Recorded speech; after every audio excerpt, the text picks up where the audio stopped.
Today's election is the first time since 1998 that one of the candidates for Nebraska governor isn't currently serving in that role.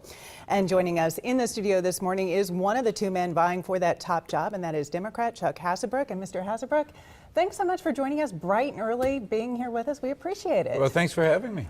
Tell me, so if you're elected today, what's the first thing you would do in office? Well, one of the first things I'll have to do in office is deal with our corrections problem. And I'll, on day one, take action to stop the early release of prisoners who demonstrate by their behavior in prison that they're a threat to public safety. The current governor has that authority. He hasn't used it. My opponent will. My opponent won't. I will on day one.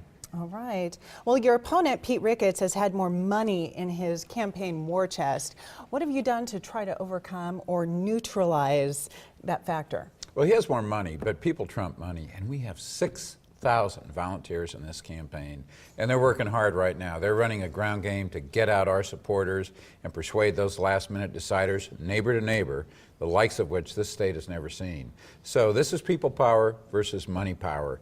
And when people get engaged, people trump money. All right. Speaking of people, there appears to be sort of an anti-Obama, anti-democratic sentiment this midterm election, with a lot of pundits predicting a big night for Republicans.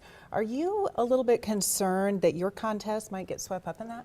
Well, I think the governor's race is different than that. I mean, let me say that Nebraskans, though we certainly lean Republican as a state, we have an independent streak.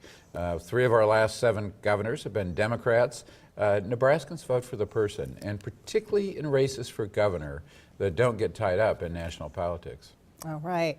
Well, is there anything that, looking back, reflecting back, is there anything you wish you had done differently or you might have done differently with your campaign, or any issue you wish you would have hit on just a little bit harder? Well, not really. I mean, we have built the strongest Democratic campaign for governor in a generation.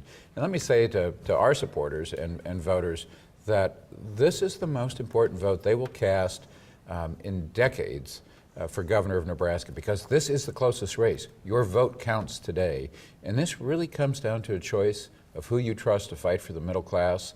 I've done that all my life, and that's exactly what I'll do as governor. All right. Democrat Chuck Hassebrook, thanks so much for joining us today.